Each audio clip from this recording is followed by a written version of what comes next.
BJP MP Bandi Sanjay పై case నమోదైంది. హోలీ వేడుక సందర్భంగా చెంగిచెర్లలో 2 వర్గాలు దాడులు చేసుకున్నాయి.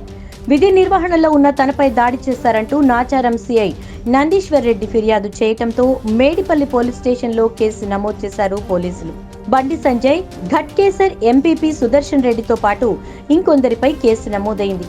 ఈ గొడవల్లో గాయపడిన ఒక వర్గానికి చెందిన మహిళలను పరామర్శించేందుకు బండి సంజయ్ చెంగిచెర్లలోని పిట్టల బస్తీకి వెళ్లారు.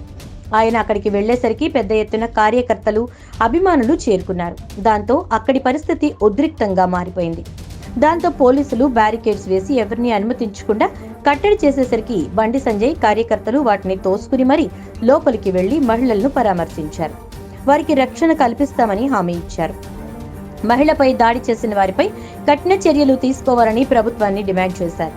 అక్కడ పోలీసులకు, కార్యకర్తలకు మధ్య వాగ్వాదం జరిగింది. పేద గిరిజన మహిళపై తప్పుడు కేసులు బనాయిస్తున్నారని మండిపడ్డారు.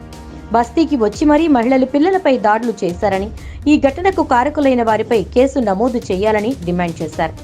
ఆ టైంలో బండి సంజయ్ అండ్ టీం తన విధులకు ఆటంకం కలిగింది, తనపై దాడి చేశారని ఫిర్యాదు చేశారు నాచారం సిఐ.